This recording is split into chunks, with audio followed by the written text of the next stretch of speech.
You'll probably have heard that wherever you go in this extraordinary island nation, you'll see things that resonate from a long time gone. Travel 2.5 hours south of Havana and you'll come to an historic stretch of coast. The Bay of Pigs, rooted in Cuban identity as the scene of victory over US-backed mercenaries in 1961.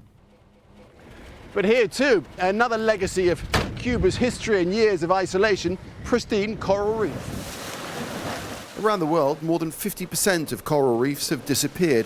It is a different story here in Cuban waters, where marine ecosystems have had the opportunity to thrive. Cuba has engaged in an enormous program of environmental protection, world leading.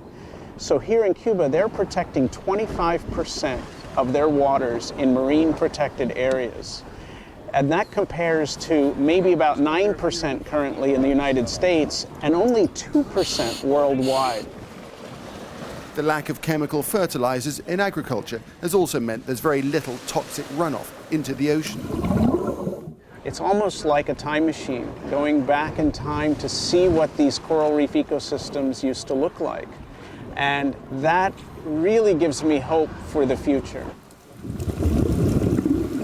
The further out to sea you go, so the abundance of marine life grows. I see this as a great opportunity at a very opportune moment in history to help Cuba leapfrog over all those mistakes the rest of us have made. And right here is another pristine ecosystem, intact and clean and totally unpolluted. The Zapata wetlands are one of the most extensive areas of Caribbean biodiversity that remain. There are lagoons and vast areas of mangrove swamp. Its shallow waters act as a nursery of marine life. It's huge. It's huge, and here we are just watching just a very small area. If you go there, you have kilometers on kilometers of the same environment. With very shallow water, so it means that the seaweed receive plenty of solar energy. This is a very inaccessible area, so it's well protected in general. The wealth and beauty of Cuba's natural environment is staggering. It is a huge source of potential revenue, especially from ecotourism.